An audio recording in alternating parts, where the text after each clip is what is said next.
Good morning. My name is Courtney Battle, and I'm the acting executive director of HAND. And it's such a pleasure to be here with each of you today. I'd like to first thank you, send a thank you to all of our guests who have joined us this morning and logged in and taken the time to register. We truly appreciate you being here for this conversation. I think you're in for a really thoughtful conversation today with the Baltimore Region's housing directors. And so before we get into it, I am going to offer just a few welcoming remarks and turn it over to my colleague, Taylor Phillips. But for those of you who aren't familiar with HAND, we are an association of changemakers who convene, educate, and activate. Throughout the year, we really work to build the capacity of our members that are creating change on the ground, creating more equitable communities. And part of that is also activating our membership with our advocacy and policy efforts. A large part of that is the housing indicator tool, which you'll hear more about shortly, and hosting activations like this session. And so really bringing our members and partners together to discuss what's working, what's not, and how we can work together to create more equitable communities throughout our region. And so really appreciate you being here this morning. We hope that you find this discussion meaningful, and we encourage you to visit the Housing Indicator tool if you have not yet. And I'll turn it over to our new addition to the team, Taylor Phillips, who's our new Director of Public Policy, and she'll tell you a little bit more about the tool and what we'll hear today. So Taylor, I will give you the floor. Thank you. Thank you, Courtney, and hello, everyone. As Courtney mentioned, my name is Taylor Phillips, and I am the Director of Public Policy for HAND, where I will be managing our policy and advocacy agenda, and a key part of which is the Housing Indicator tool. And what really drew me to HAND is a desire to make the places we live more just and to build cross-sector approaches to creating a world where zip code and race are not predictors of outcome. And that's why I'm excited to be here to introduce the Housing Indicator tool, because I believe it can be used to do just that. So what is the Housing Indicator tool, or as we call it, the HIT? It's a platform intended to track local efforts to produce affordable rental housing in the Washington region. And it served as a response to the 2019 Urban Institute report that called for the production of 374,000 net new housing between 2015 and 2030 to adequately address the region's affordable housing crisis. So the targets used in the tool are based on locally produced demographic forecasts generated by the Metropolitan Washington Council of Government. And this is important because it means that we are not dealing with new information. The tool is using what we already know, that there is a severe shortage of housing that's affordable to low and middle income households, and thousands of homes will be needed in the coming decade in these price ranges. So why does it matter? For us, what makes the HIT special is it not only demonstrates how the region is collectively faring towards these goals, but it also shows how things are progressing at the local level. So equipped with the knowledge of where we stand in each jurisdiction, we can hopefully effectively pivot to increase the housing supply and create a more equitable region. And so it's our hope at HAND that by tracking local action from a regional lens, that the HIT will yield more housing options and facilitate cross-jurisdictional collaboration and participation from both the private and philanthropic organizations in the region. So we're here today to discuss HIT 3.0. And since the initial release of HIT in 2021, we've expanded the tool to dive deeper into racial equity focused policies to really understand how housing has exacerbated the wealth and opportunity gap in Black and Brown communities. We've also included more jurisdictions across the region. So in this latest iteration of the HIT 3.0, which we're here to discuss, welcomes 5 new jurisdictions in the greater Baltimore region to the tool. And it's also been updated to explore how policies focused on environmental justice and also home ownership are showing up in the region. So today you'll have a chance to learn more about this latest iteration of the HIT and see it in action. And by the end of today's conversation, we hope you walk away with a better understanding of a new tool in your tool belt that can be applied to the impactful work that each of you are doing each and every day. So with that, I will turn it over to Leah and Latoya to dig deeper into HIT 3.0. Good morning, everyone. Thanks, Taylor. So I'm going to go ahead and open up with some additional background on the HIT. For those of you who are familiar with the HIT, some of this will be old information for you, but then we're also going to dive into some of the deeper data around Baltimore in particular. And Leah will take us through that before we jump into our panel conversation for today. Give me one moment.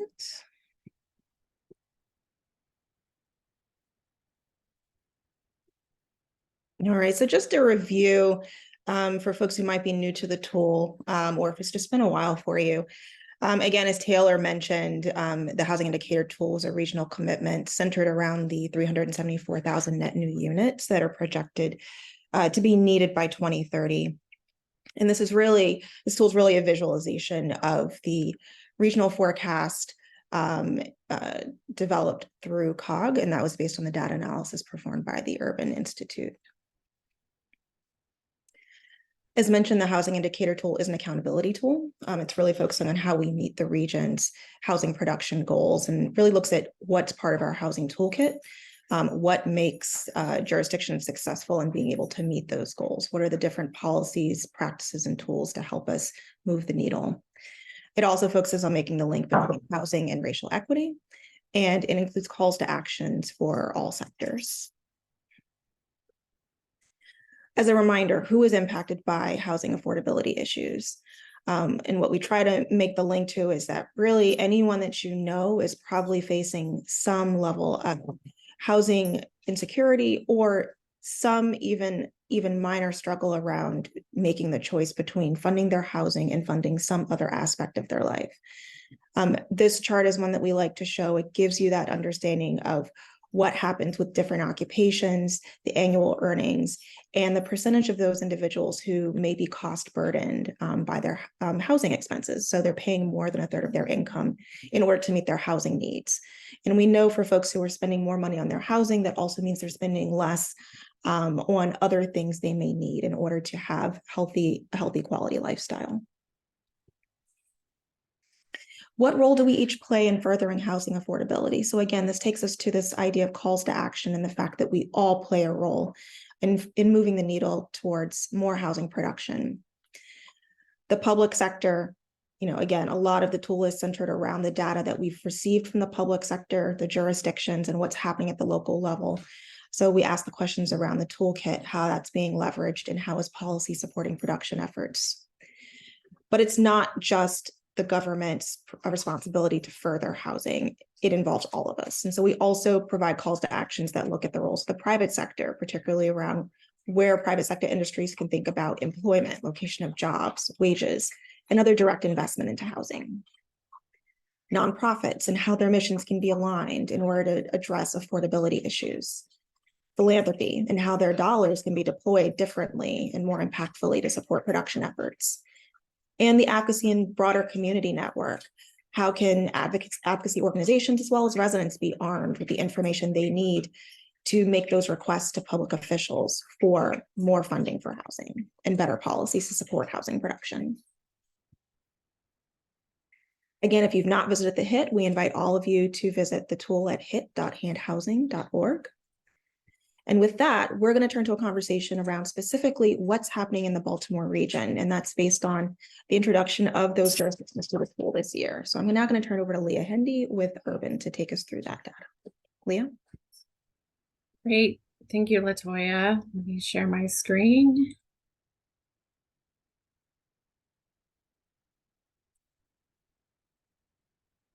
And good morning, everyone. I'm just going to share a summary, as Latoya mentioned, of the data that we collected last year in the HIT tool.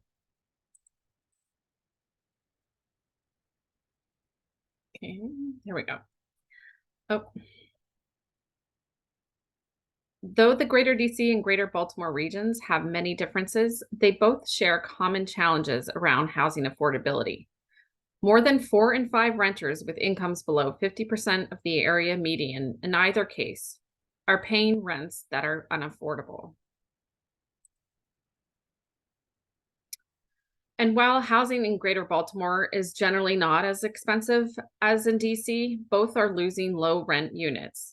The graph on the left shows that between 2008-12 and 2016-20, the Baltimore region lost 37,000 units, priced affordable to a family at 50% of AMI, or less than $1,300 a month. The graph on the right shows that in the same time period, the DC region lost more than 85,000 units, priced affordable to a family at 50% of AMI, or less than $1,600 a month. A well-functioning housing market, one that meets the needs of all households of all income levels, is widely understood to provide important benefits for the stability, health, economic mobility, and well-being of residents. And rigorous research has also demonstrated that such a market strengthens our regional economies. So to tackle these housing affordability challenges, we need more housing across the income spectrum, both to meet the needs of expected population growth and better serve existing residents. The DC region has a goal of producing 25,000 units annually, about 14,000 of which should be affordable to households with incomes below 80% of AMI to meet those needs. And Taylor and Latoya mentioned the DC region's housing targets, but the 2020 Maryland Housing Needs Assessment also calls for increased production and more affordable housing.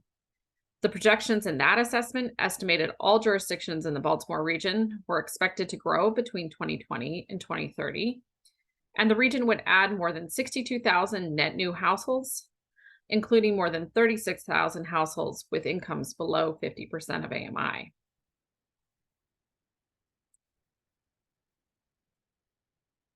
So the primary goal of the data collection for the HIT is to understand how much new housing we are producing.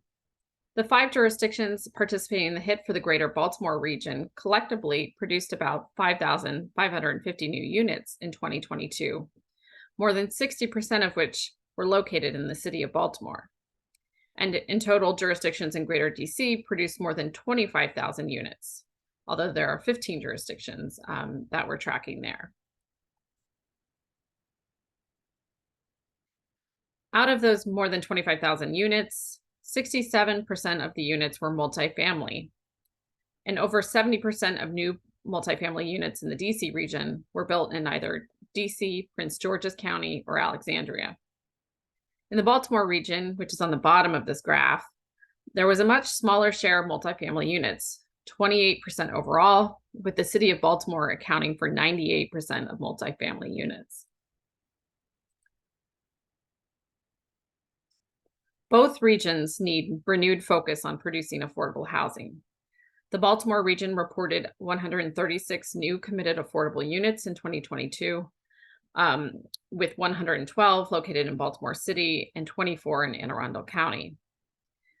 40 of the total units across the jurisdictions were affordable to households with incomes below 30% of AMI, and the remainder were affordable at 50 to 80% of AMI. The greater DC jurisdictions reported building about 2,500 new committed affordable units, which is still well short of the need for affordable units in our region.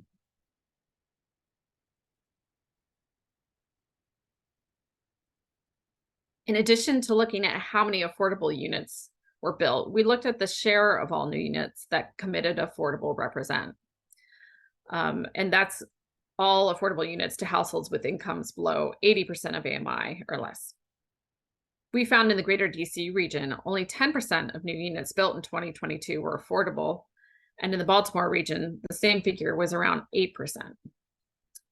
Arlington County led both regions on the measure, where 24% of all units were committed affordable at 80% of AMI and below.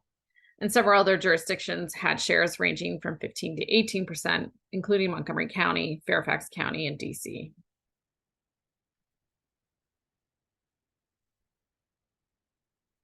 The HIT also tracks affordable housing preservation. Across the DC region, jurisdictions preserved affordability for more than 2,000 units with existing subsidies or covenants. 3 jurisdictions in Baltimore reported tracking affordable units with subsidies, and Arundel County reported preserving more than 300 units. And 6 jurisdictions in the DC region also tracked the preservation of affordable housing that is not subsidized and reported preserving more than 2,600 units as committed affordable.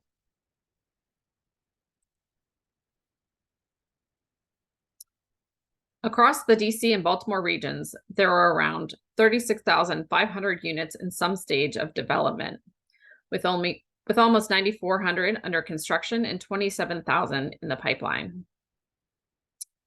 And though the exact definition of the pipeline for affordable housing varies by jurisdiction, and most units have some preliminary plan approvals or have received a funding approval from the jurisdiction.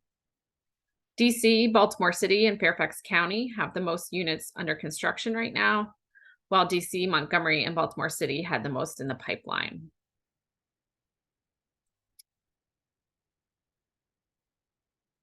And one other measure that we track on the dashboards of the HIT are 21 different policies for local jurisdictions, because we know that addressing regional affordable housing challenges will require a portfolio approach and policies in all areas to preserve existing affordability, produce more housing, and protect people from discrimination and displacement. On this table, we've highlighted a few of the ones we've been tracking. Nearly all jurisdictions, for example, have a home buyer assistance program, and most in the DC region have a policy to prioritize locating affordable housing near transit. And while many jurisdictions have housing trust funds, only 7 have a significant dedicated revenue stream for those funds. And as LaToya mentioned, this year we expanded the survey to include questions on a series of policies related to reducing greenhouse gas emissions and energy costs in housing, and protecting vulnerable residents from the impacts of climate-related events. To highlight a few, 14 jurisdictions across both regions provide funding or tax subsidies to help homeowners make their homes more energy efficient, reducing their energy cost burden and greenhouse gas emissions. 10 have a climate action plan that contains goals to reduce greenhouse gas emissions and mitigate climate risk, as well as actions that jurisdictions can take to achieve those goals. Action items related to housing may benefit residents through increased energy efficiency, decreased utility costs, improved health outcomes, and reduced risks associated with climate change-related hazards such as flooding. And this wraps up our findings from this year's HIT. And I just want to acknowledge my colleague, Elizabeth Burton, who was instrumental in helping pull all of this data together and gather surveys from everyone. And I'll turn it back to LaToya.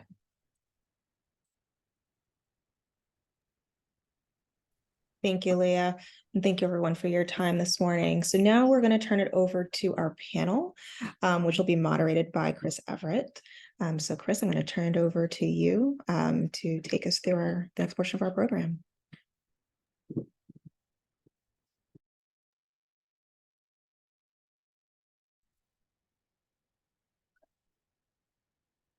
Yeah, can you guys hear me? I'm sorry, my video. We can hear you, Chris. All right, thank you. All right. So yeah, thank you and good morning. My name is Christopher Everett, and I serve as a senior development manager for Mission First Housing. We are a nonprofit affordable housing developer with projects throughout the Mid-Atlantic, and we are very active in Maryland, and more specifically, pretty active in the city of Baltimore. So with that said, I'm honored to serve as a moderator for this esteemed group of housing leaders throughout the Baltimore region as we delve into a conversation centered around the Housing Indicator Tool, or HIT 3.0. So we're going to start things off. Each panelist would just like to give a very quick introduction. And with that said, I'm going to start with Kelly Cimino, followed by Terry Hickey. Good morning, everyone. I'm Kelly Cimino. I am the director of the Howard County Department of Housing and Community Development. I've been with the county for about 16 years. And I'll just say over that time, we've seen tremendous growth in our housing units and our population. And the next 16 years are going to look very different. And some of the findings that we saw here in the HIT tool explain why. And looking forward to the conversation. All right, I'll jump right in. Good morning, everybody. I'm Terry Hickey. I'm the director of the Department of Housing and Community Development in Baltimore County. Baltimore County is actually now the third largest county in Maryland, sort of typical suburban county where there's been tremendous growth. But I think you see in the numbers not enough focused effort on a strategic approach to affordability in the county. So we've spent time building capacity, have a lot of work to do. A lot of that information's in the data. And like Kelly, I look forward to the conversation. All right. Thank you both. And next, we'll also have Alex Kennedy, followed by Eric Lashinsky. Hi, everybody. I'm glad to be here. Alice Kennedy, I'm the Housing Commissioner for the City of Baltimore, and really looking forward to sharing more information about what we're doing. Thanks. Hi, everyone. Eric Lashinsky, Chief of Comprehensive Planning for the City of Annapolis. Housing is only one of the issues that I address, but it's probably the top existential threat to our city. And I work closely with a number of our staff in our department, our council, our planning commission on policy issues. And we have a draft comprehensive plan out that I've been managing. It has a really ambitious vision for how to create more affordable housing options in our city over the next 10 to 20 years. So I'm proud of that. Look forward to participating today. All right. Well, thank you all, for that, for the quick introductions. So we'll just go ahead and jump right in. We're going to try to keep this conversation pretty casual. I'll ask any of the participants to jump in freely, but I'm hoping we can hear from each of you to learn more about your particular jurisdiction and how they're dealing with some of these challenges and issues highlighted as part of the HIT demo. But before we start, also mention for the folks listening in, please feel free to drop your questions in the chat, and we will do a Q&A at the very end. So with that said, let's go ahead and jump in. And I'll start with a pretty basic question, and that is, why are we here? I guess in 2023, it's the first year that Baltimore and its neighboring jurisdictions were featured as part of the housing indicator tool. Could you all speak to why it's important for your particular jurisdiction and possibly also for the Baltimore region as a whole to join in and participate in this exercise?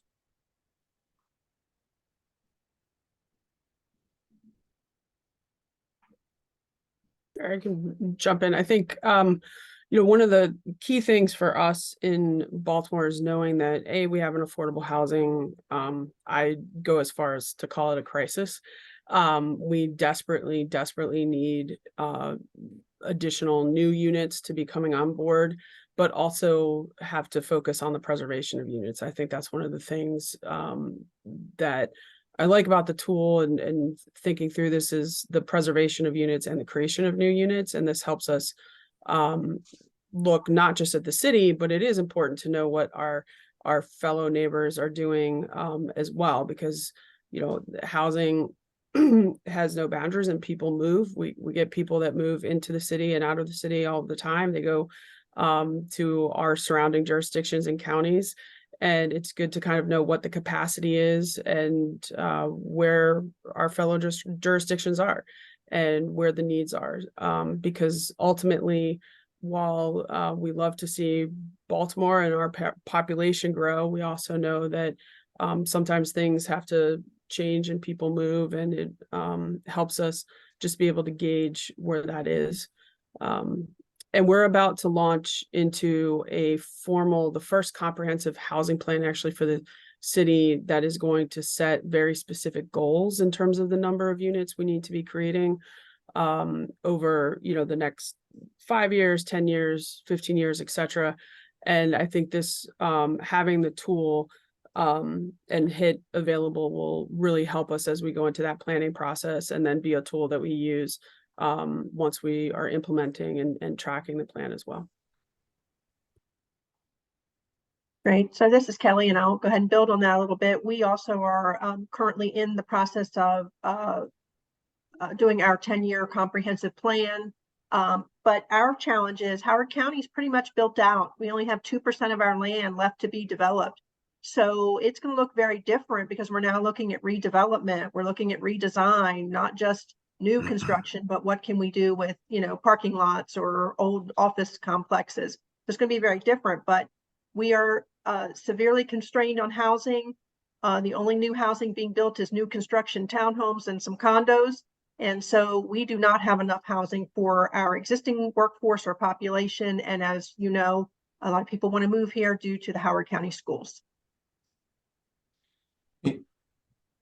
I could just fill in here. I mean, Annapolis barely registers as a blip in the hit. I mean, we're a very small jurisdiction, 40,000 people or so, but we're a major job center for our region. Obviously, we're the state capital. We attract a large population by day, and a lot of people are commuting here from farther and farther away because we don't have adequate housing options for them to live closer to where they work, which has collateral negative impacts on the city, environmentally and socially, health related. And so the more we can collaborate with neighboring jurisdictions, the better, at the same time that we work on some of the same things that Kelly just mentioned. I mean, we're largely built out as well, but there's tremendous opportunity in redesigning some of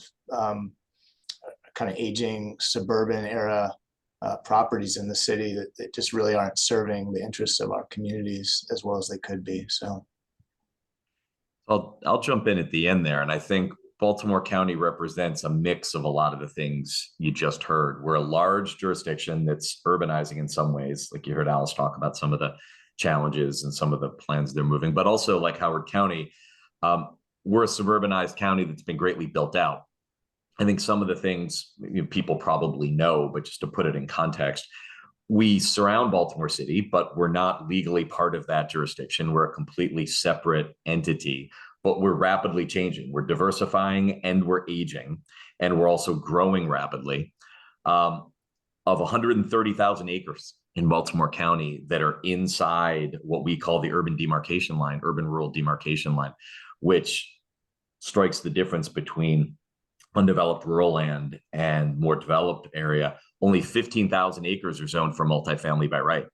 And so we're already starting with a playing field that's dramatically shrunk down as to where we can develop. You start to look at wage impact and the impact of the DC market and folks living in the region but working in DC, and our wages aren't keeping up with rent. And so you see that in the hit numbers as it relates to multifamily development. The thing I think, to go back to the beginning, we didn't have a Department of Housing and Community Development before the pandemic. It was this administration that created the department. We have a zoning master plan, but didn't have any strategic planning around the development of housing. And so in some ways, we're playing catch up and trying to do it in a large, rapidly growing. So the thing I'll end on is the great thing about tools like the HIT, when you put the data all in one place, it lays it bare, and then you have to work backwards to think about how do these things matter? How do we tie them to home ownership? How did we get there? And it helps sort of lay bare what we need to do and holds us accountable for doing it. So it's a great starting point. All right. Yeah, thank you. I kind of want to follow up on that a little bit more. Some of related question. Like, we're talking about why you guys are here and why this HIT tool is useful. And what you guys were touching on as far as some of the differences, and I'm hoping you guys can expand a little bit more based on your different jurisdictions compared to the DC metro area. With a lot of hand members are familiar with, but some of the things you guys have kind of spoken on already, but I'm hoping to hear a little bit more of how do some of the unique aspects with your specific jurisdictions hinder the creation of affordable housing.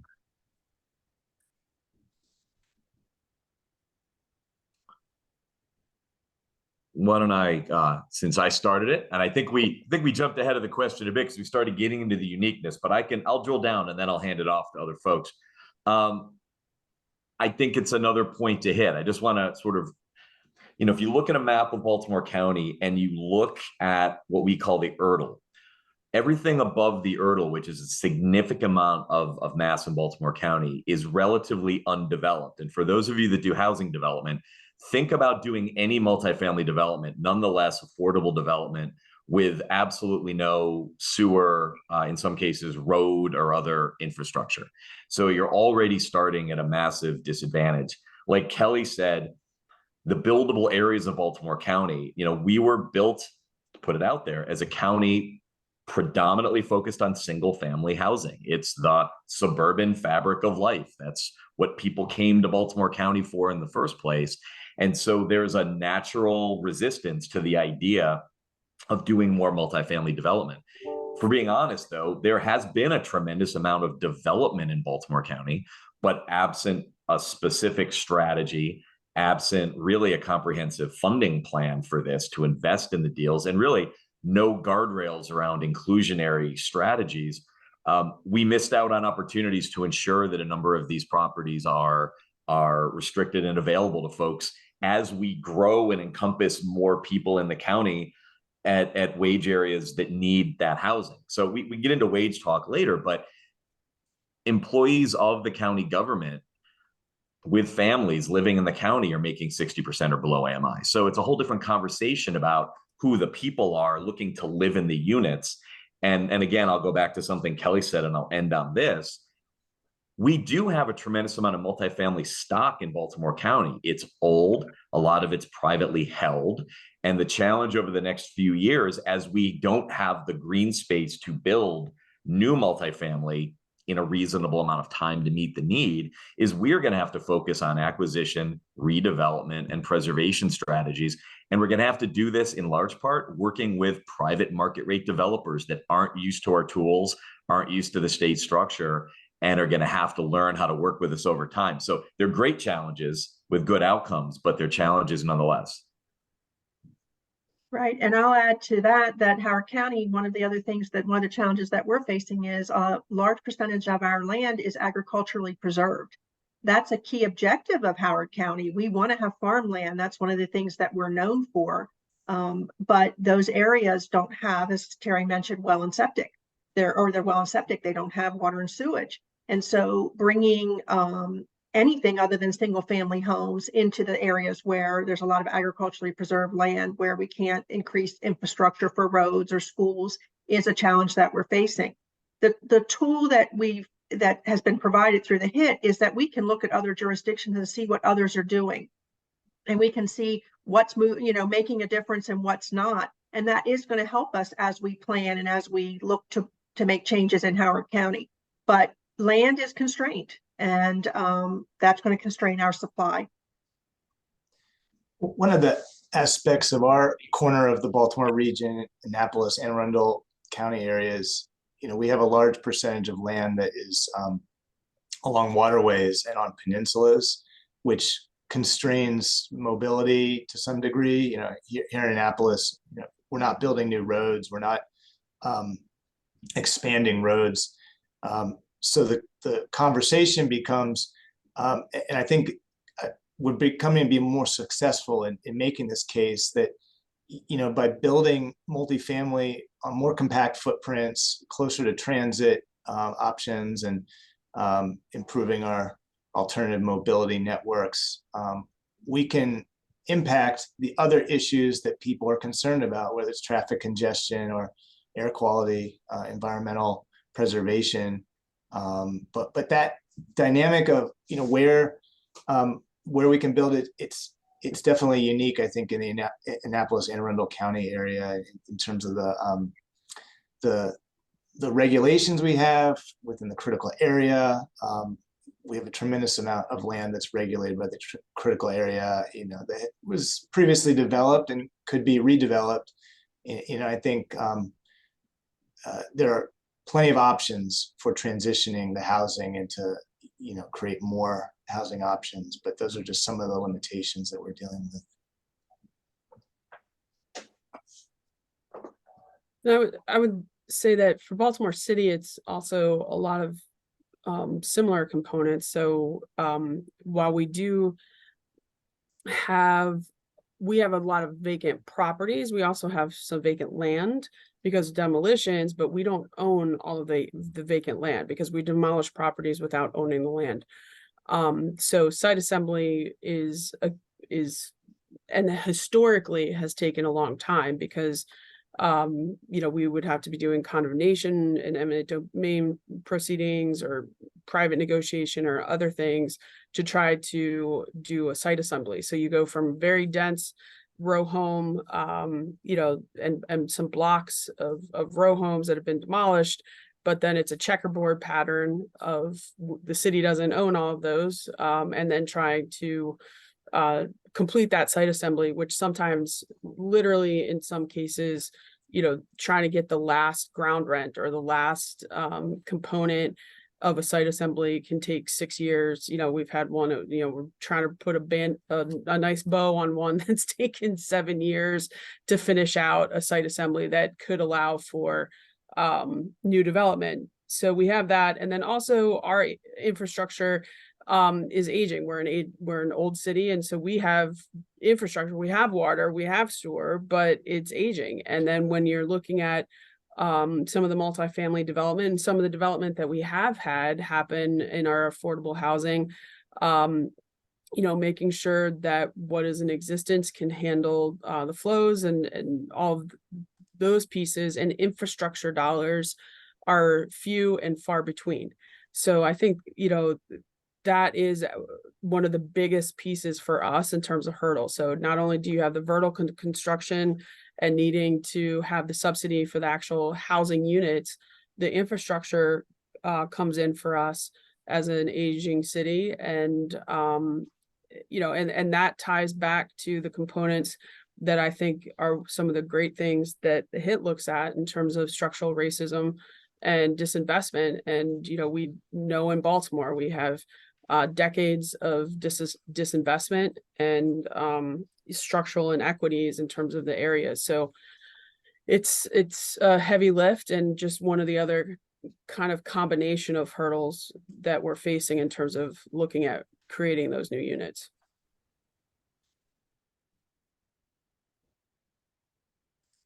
All right, no, that's great. I don't know if anyone else has to add on that topic, about challenges, but I'm hoping to kind of be a little bit more optimistic on this side, and hopefully you guys have some discussions on your end within your jurisdictions about opportunities that are also available, and maybe using or leveraging the HIT tool and data and what you're seeing there, and potentially just opportunities that you all see in your particular jurisdiction, or the Baltimore region as a whole, as you guys continue to have internal conversations within your agencies.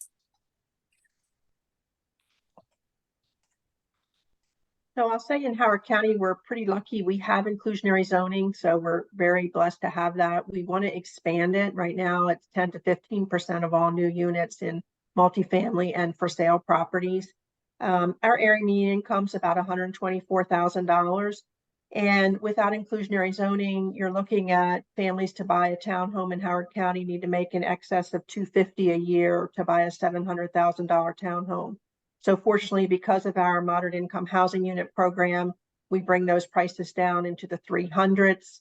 Families can afford to buy those. But again, out of 100 units, that's only 10 or 15 of those homes become affordable in perpetuity. Grateful to have it, great tool.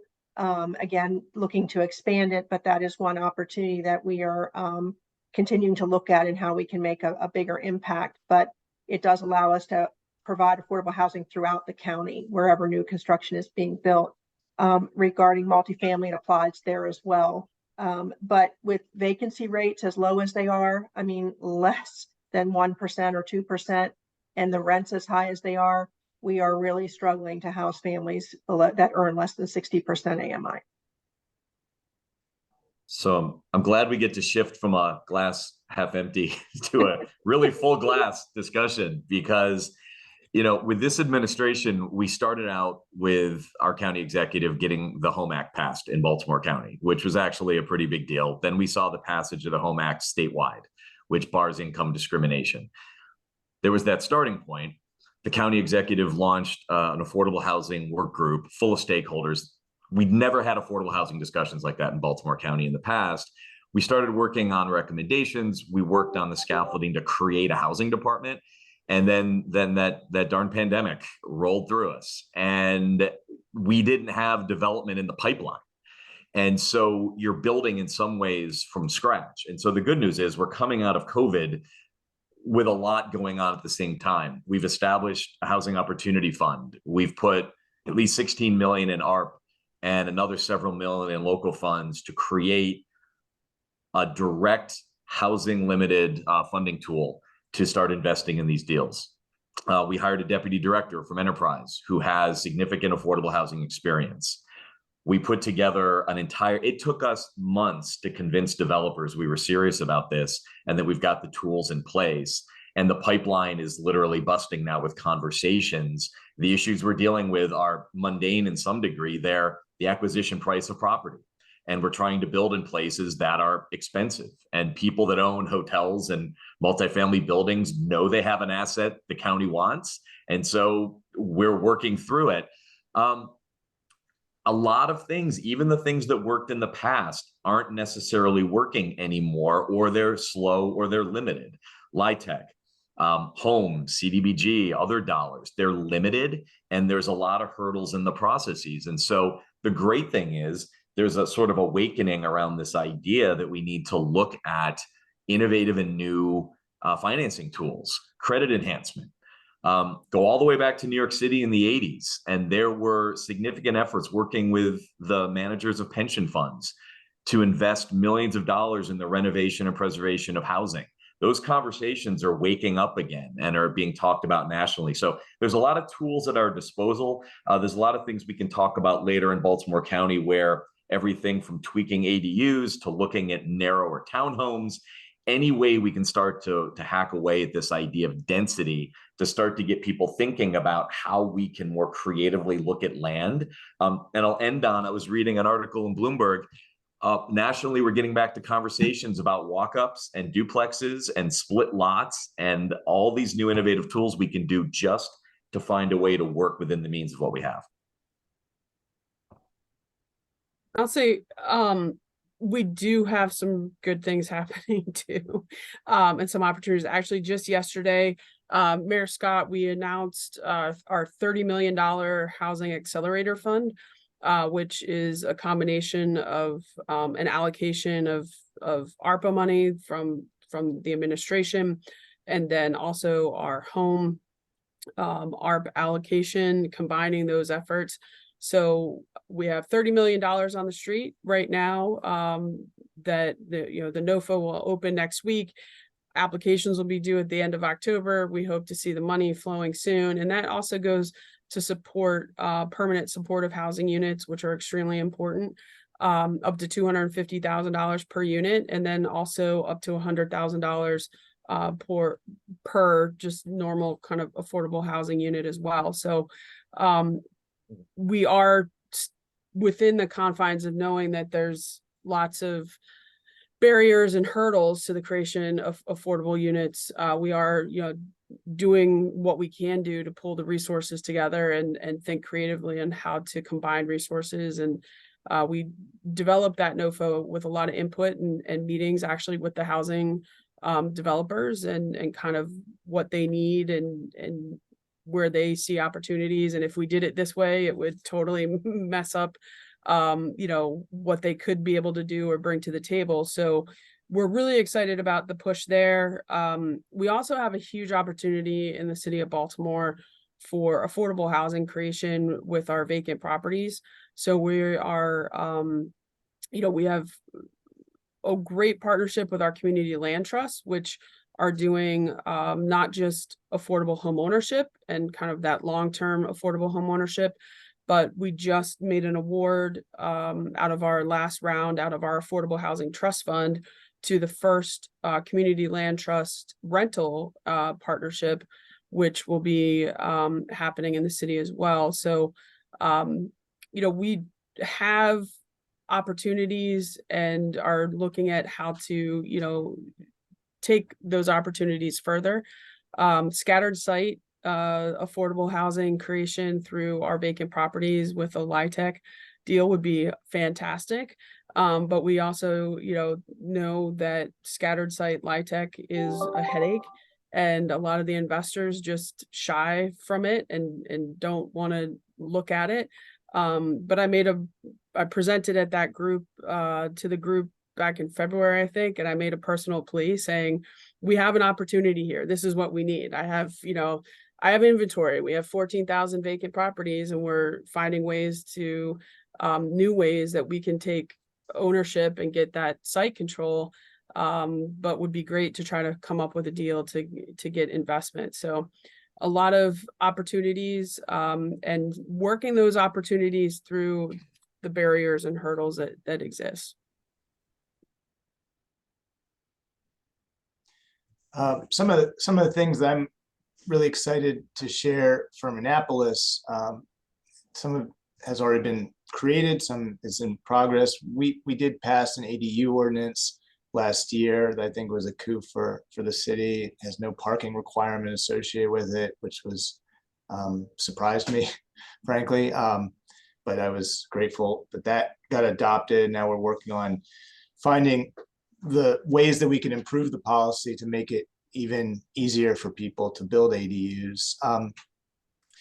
We have a Choice Neighborhood Initiative project through the HUD program that is seeking to revitalize our largest public housing community in the city. It's a 30-acre site that includes 2 specific communities.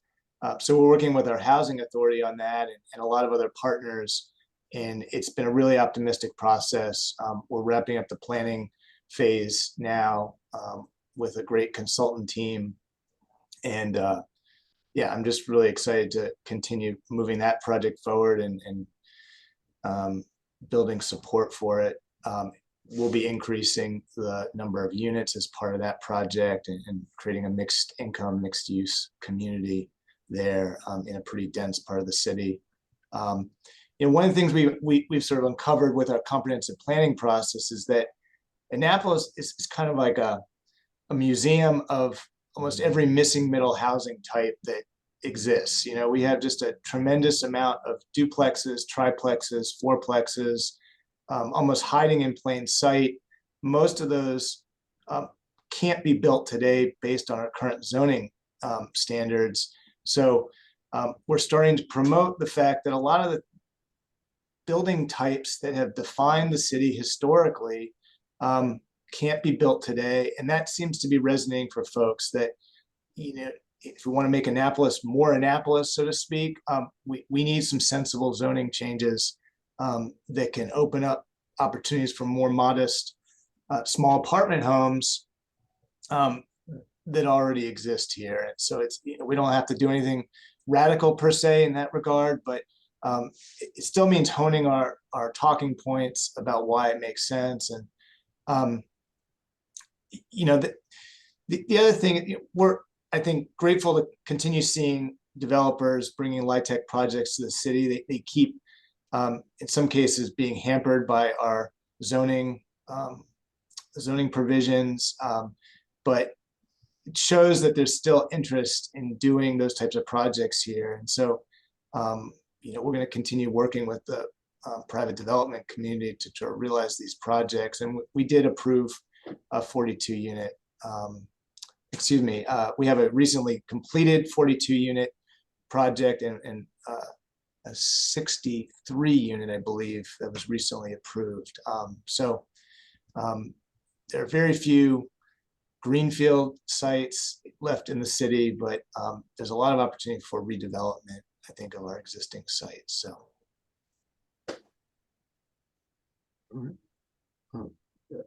Terry, you had mentioned something, and I kind of wanted to, as far as, opportunities as well, but, having you all from different jurisdictions, throughout the Baltimore region, I don't know if you're finding inspiration from, other, just nationally, other policies, other things that you all may look at and say, hey, this is something we may want to consider that could help address some of our issues and our respective jurisdictions.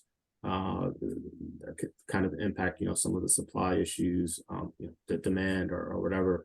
But, any inspirations or kind of things that you're seeing intriguing out there, just nationally or even internationally, that you're saying maybe this is something we may want to explore more, within our market.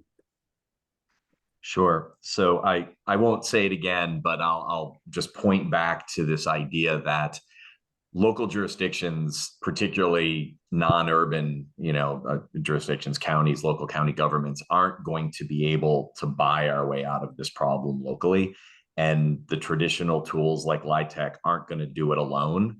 And we don't have enough home and CDBG to do the deals we want to do. We don't have inclusionary. So I'm going to be boring for a minute and say, inclusionary strategies are important. How they look.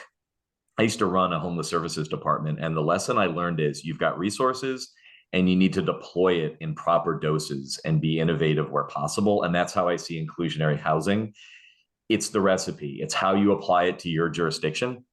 We've been engaging in conversations with stakeholders to figure out what's really going to work here, because the worst thing we can do is pass policies, innovative or not, that either don't impact the market, or I look at the HIT tool next year and see that our numbers are going in the wrong direction because we accidentally chilled the market, right? And so working with the folks that are building and developing and leasing the properties are important. Talked a little bit about financing. I think a lot of us are fascinated with the idea of right of first refusal legislation, in part because the market's moving quicker around the acquisition of these older apartment buildings than usually local government can handle. And if you have investors coming into a market, we're talking about housing production, right? But if you have investors coming into a market, quickly cashing into apartment buildings, buying them and not putting work in, but raising the rents and evicting the tenants, the last thing we need is to lose existing housing units. But what right of first refusal and other pieces of legislation, they sound innovative, but if you don't build the capacity in county government to be nimble and quick and handle these transactions and work with the private marketplace quickly, you're going to be an impediment. You're not going to be a successful outcome. And so we recognize that. So it's not really sexy to talk about building capacity at the local level to work on these issues, but that in and of itself, I think, is a bit of an innovation. I'll go ahead and build a little bit on what Terry said. So inclusionary zoning for us has been, we've had since 1996. It's worked well. We have we have almost 1,000 apartments in the inclusionary zoning program, and probably over 800 home ownership units. So we're glad we have that tool. By looking at other jurisdictions, looking at things like the HIT, we realize how important a trust fund is. We're very jealous of Baltimore City and Washington, D.C.'s trust funds. They're very well funded. Ours is not. Ours got $5 million last year and $10 million this year. They don't have a dedicated funding source. We're striving to get to that point. We realize that's a tool that we need to have in order to do things. We have right of first refusal. We're looking at expanding it to include other partners. And how do we use that? And Terry's right. You have to be more nimble. You can't be the bureaucracy that we can be sometimes. You have to be able to move faster. One of the main things that we've done over the last couple of years, we have had a settlement down payment loan program, 25, 30 years from now. But we realized we started out many years ago with $6,000 to help families purchase a home. Probably 10 years ago, we went to $25,000 for families earning up to 80% AMI and $40,000 for families earning up to 80% of Baltimore AMI. We've introduced about $2.5 million more this year. We've increased that. And we are, in some cases, giving families up to $80,000 to help them qualify for home ownership. So we realize that if we want to make an impact, if we want to create homeowners, if we want to provide housing for people who already live and work here, we have to put the money behind these programs. And so increasing our settlement down payment, having a trust fund, expanding our right of first refusal, and not real popular right now, but we are considering our rent stabilization. So not real popular with multifamily owners, but we are considering that. So those are some of the tools and things that we're exploring and considering, and really look to our neighboring jurisdictions to give us guidance on how they're working.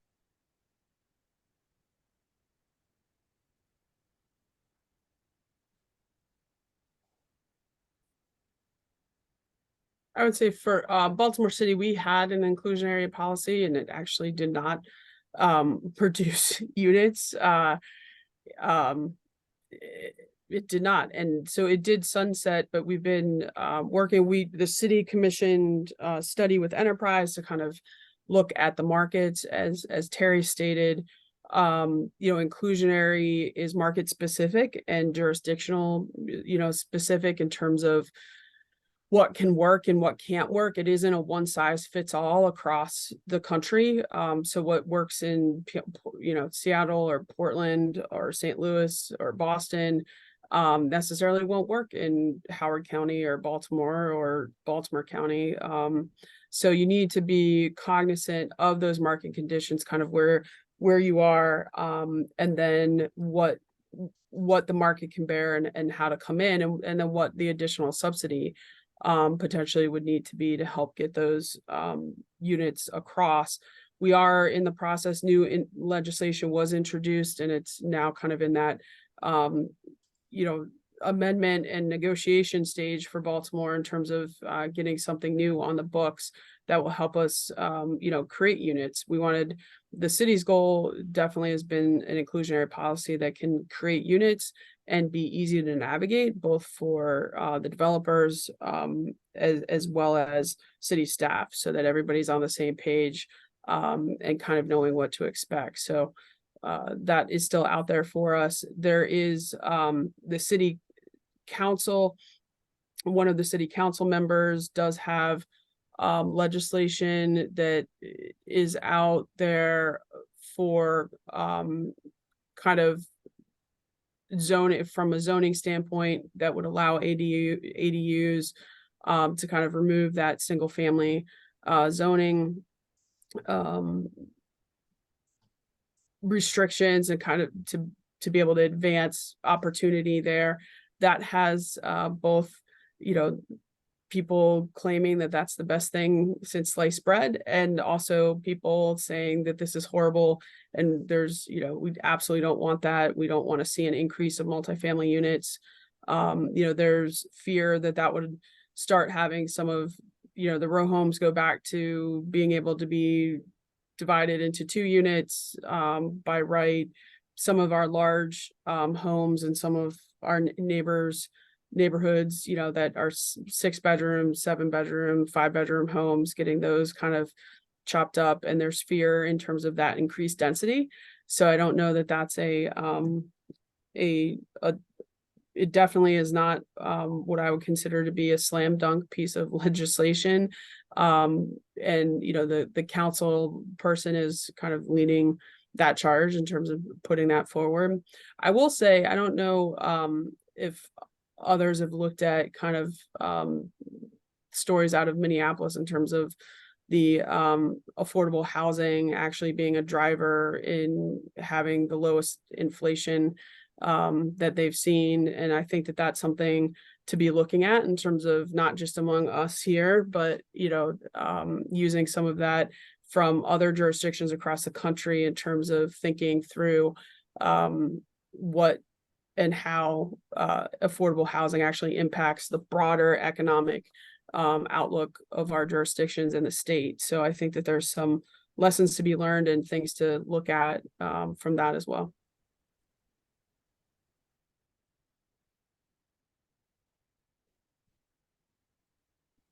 And Alice, I wanted to because you mentioned something else, which is another area I wanted to discuss, which is related to city council and interfacing with public officials that may have support, may not have support, but for certain programs, and there's challenges and kind of roadblocks there, but with you all's separate agencies, within your jurisdictions, what's in your thoughts and ideas about kind of the best way to kind of interface with the public and those elected officials to advance programs, address these issues related to the housing crisis, and based on kind of what you're seeing with this HIT data and kind of educating the public and of course folks with their concerns, and obviously local officials as you try to advance these policies to address these issues. So I wanted to just kind of, hear your thoughts on that as well. I think that's a good one. For Baltimore City, we have a very strong mayoral form of government. So, the city council is there as the legislative body. Council members often, will introduce legislation for a varying number of, different things to try to advance some housing policies. I'm one, having worked on policy and legislation from an administration standpoint before in terms of creating that and different forms of legislation. I think it's important from the outset to try to bring as many people together, including the government side of it that will be administrating or needing to look at what the program will look like, and trying to come to consensus with all parties from the front before, introducing legislation, I think, which makes it work pretty well from a standpoint of coming up with something that we know that can move forward. Sometimes, there's legislation that's introduced, or it might be introduced only from an advocacy standpoint, or only from a business interest standpoint, or a couple of the different stakeholder groups at the table. And the more that we can try to come together to find common ground and come to some consensus. Is it going to be everything that every single person wants around the table? Probably not.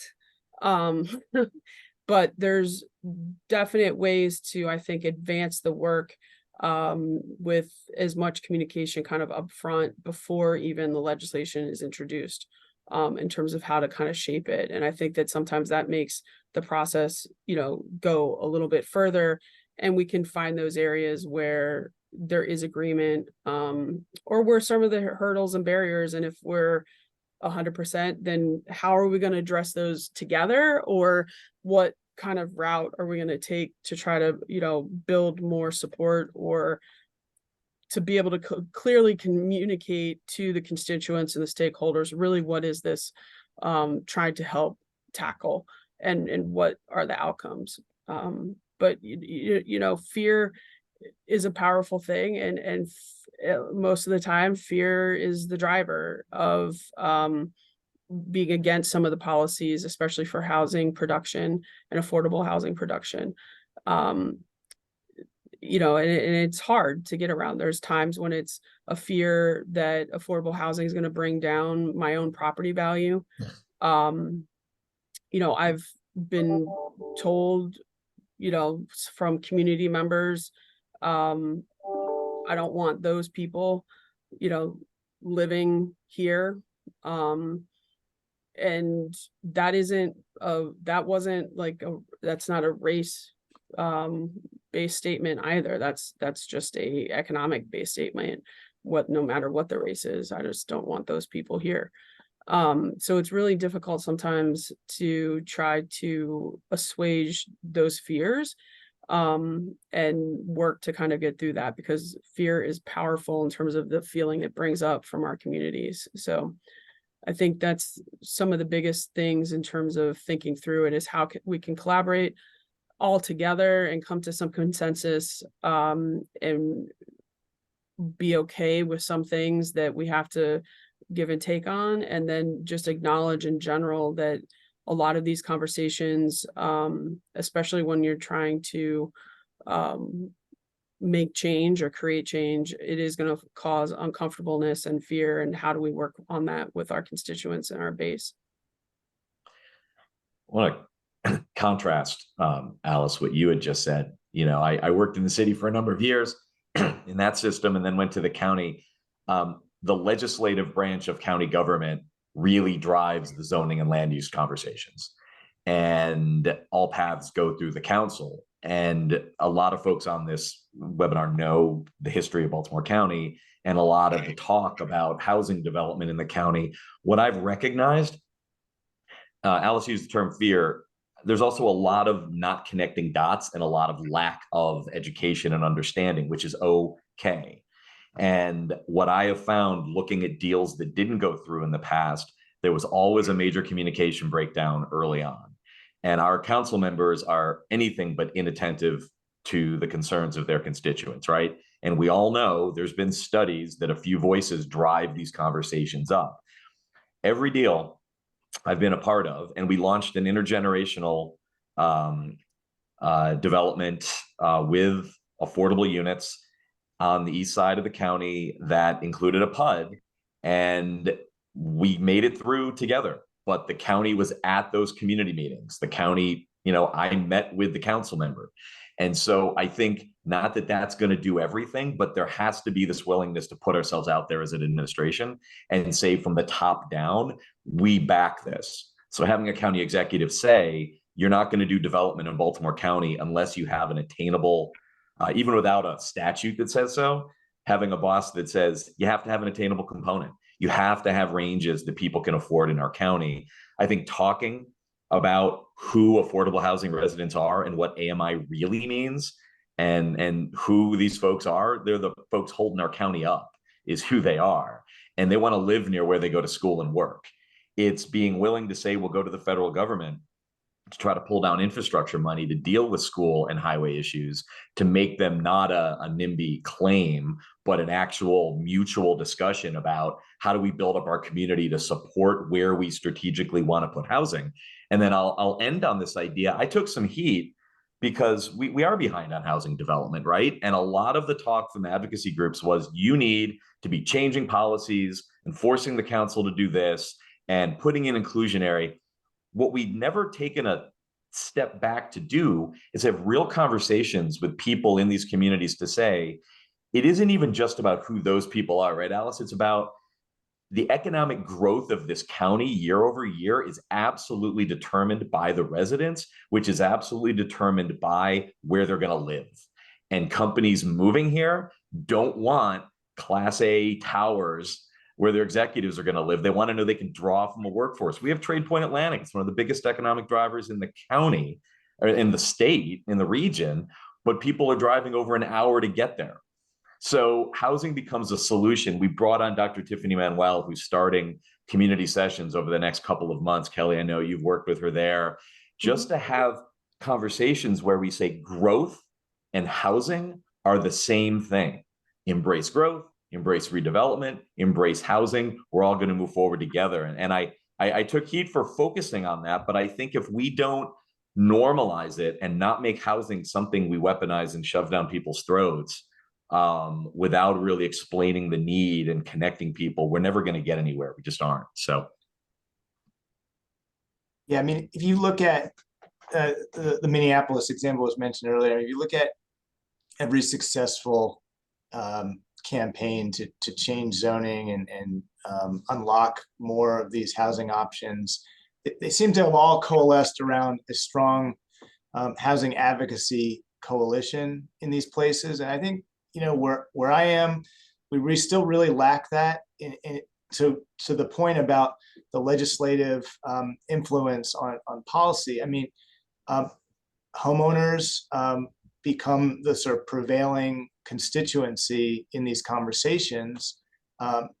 You sort of have to make the case that this has value to them, that this, as Terry just mentioned, that a lot of the amenities and services and improvements that longtime homeowners in our community are looking for rely on diversity of residents and people to staff and work in the establishments that everybody wants in their communities. And they want strong schools. They want everything that requires having diverse housing options. So connecting the dots, I mean, I'm a comprehensive planner, so I kind of take it for granted. And our department is relatively small here, so we're very integrated between community development and economic development and comprehensive planning and current planning. But being able to educate folks on how it's all connected is really, really critical. And our council, of course,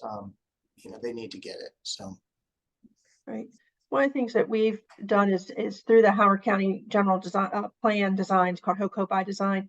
there's been so many community engagement meetings, we've lost track. But when they testify in front of the county council, we had probably 50 renters come up and say, I can't afford to pay my rent anymore.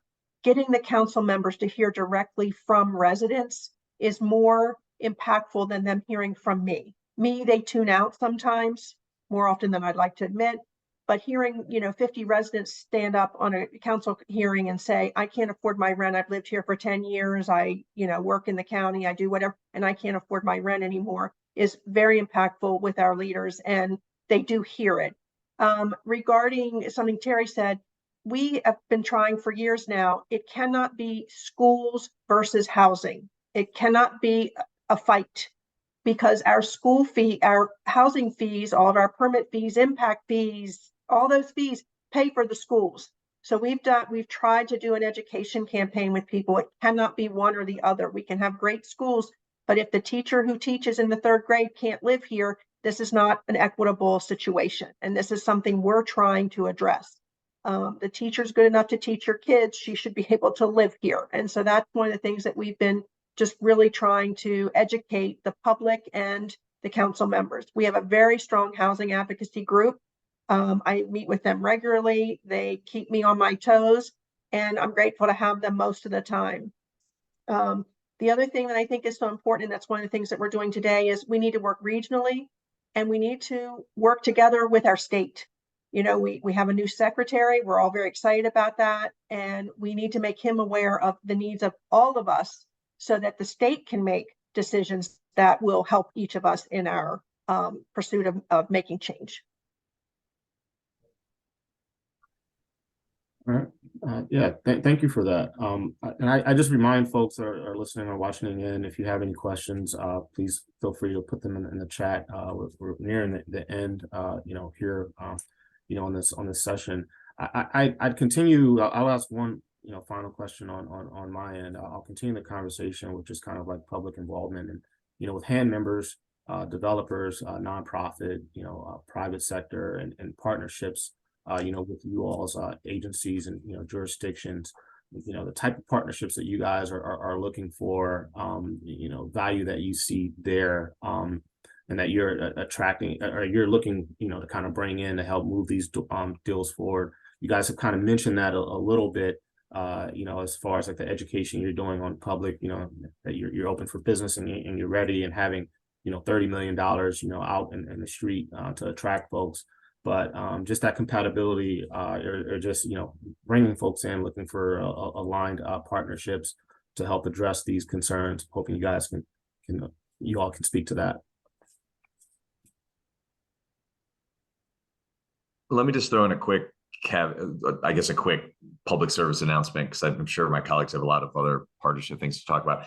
One of the things that really came out of COVID that I thought was a ray of light was pretty much all the jurisdictions here today, and the other Central Maryland jurisdictions got really close to each other during the pandemic, working on something we haven't talked about today, which is keeping people in their existing homes. The hundreds of millions of dollars in rental assistance, all of us using the same money at the same time. I've never seen that level of collaboration, but it's also, it's how I got to know Kelly, our teams working together. And I think there's been sort of a constant stream of communication after the fact, around how we better collaborate. What are you doing with the state? Kelly mentioned the state as a partner. We're all meeting with the state, but now we're talking about the things we need jointly. And these aren't one-offs. So I just wanted to add that I think that we're dealing with the same challenges. They may be dressed up in different ways, and our jurisdictions are they're so different, but we're really not in a lot of ways. And so I think that collaboration, we are the best partners we can have in a lot of ways.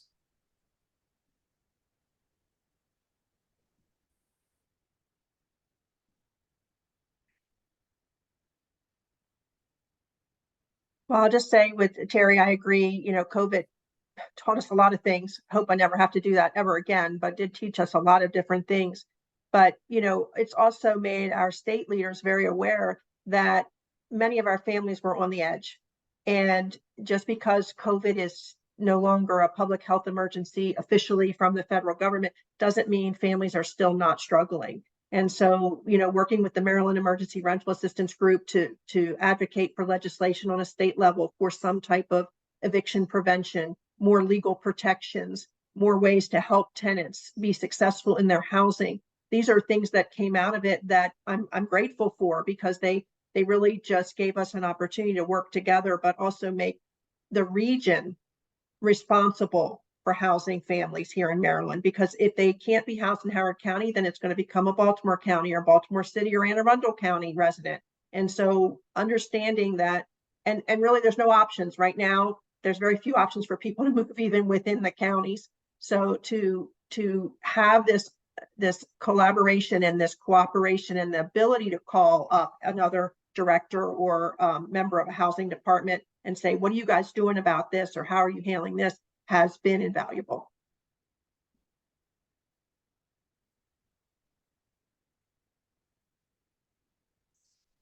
I would agree with both Terry and Kelly in terms of really thinking about, actually, I mean, we've talked a lot about the creation of units, but not just preserving the unit itself, but how do we help preserve and support the family units that are occupying the properties is a key piece of this work that I think does sometimes get lost in the shuffle. And the rental assistance pieces are huge when we talk about how to ensure that families are able to stay stable in their home, which supports so many other different pieces of, you know, of our society. So that stable housing unit helps, you know, ensure that you can keep the job that you have. You know, it helps ensure that you can, children, education outcomes, health outcomes, everything ties back to that stable housing unit, which is so important. And I think that that's where there's also additional kind of opportunity for some partnerships in terms of, you know, coming together to tie all of those pieces together more strongly in terms of how housing really is the foundation to support those other outcomes that are so important to a number of the leaders that we have, whether that be the county executives or mayors of our jurisdictions, and how to kind of jointly share information about that as well, and make those ties. So I think that that's a key piece. And the eviction prevention and rent stabilization continues to be an issue, even though we are out of the pandemic. I was talking with one of my staff members. We put together kind of a post-pandemic like emergency rent fund that really was supposed to be for people that are in a state of an emergency, might need to get situated. We partnered with MOHS, which is our homeless services. We partnered with our mayor's office of employment development, as well as our office with our emergency, with our ombudsman team. And, you know, it's really interesting. The thought is that someone might need to stabilize for like 3 months or 6 months. You know, they just are getting their job. So they're going to have a job. They're going to be able to handle kind of the rent coming in, but they need to move from where they are now. And that would destabilize them from their job opportunity. So we needed to make sure that they could keep their job. So how can we come in on a short-term basis? And at the onset, with a very small amount of money, you know, just kind of over $1 million, we thought this might go a long way. And we're seeing just so many families with emergencies left and right, whether or not it's a fire displacement or some other type of kind of domestic violence situation, or you know, job needing to move. We're just kind of realizing really how on the brink the families are across our jurisdiction, of really one of the smallest things can just create long-term housing instability that we don't want to see. So I think there's really great partnerships there. And I think that there's also room for additional partnerships to kind of come together to continue to drive that conversation, look for resources and how best to help those families. The only other thing I would add is that in our area, this is the first administration I'm aware of in recent memory where Anne Arundel County has really tried to prioritize housing affordability. And so for City of Annapolis, I mean, the partnership there is very important. And particularly as you look at the growth centers that the county has identified, one of them is right adjacent to the City of Annapolis in the Parole area. So the more we can assist Anne Arundel County and sharing our plans, the better, I think, to benefit the City of Annapolis. All right. Well, thank you. Thank you all for this. I think this is about wraps up our session here. So, it was thank you guys for just being, very upfront and open. I think there was a lot of useful information shared today. So hopefully everyone agrees. So with that said, I will turn it back over to Courtney to wrap up. Thank you, Christopher. I'm so glad that we ended this conversation on the note of collaboration. I think that really speaks to the spirit of HAND, the housing indicator tool, and also just how we are going to make progress on the region's housing challenges. There's truly power in working together and toward a shared mission. So it was really wonderful to hear our panelists speak to that. As Chris mentioned, we've reached the conclusion of today's session. I'd like to thank each of our panelists, our moderator, Chris Everett, Leah Hendy, our research partner with the Urban Institute, and Latoya Thomas with Brick and Story. Most importantly, thank you to each of our guests who joined us for the conversation. We're hoping to connect with you very soon. If you're interested in learning more about the HIT tool or more about HAND membership, you can contact the HAND team and we'd be happy to chat with you. You can also keep up with all of our upcoming activities at www.handhousing.org. And I hope that everyone has a wonderful afternoon. Thank you again for joining.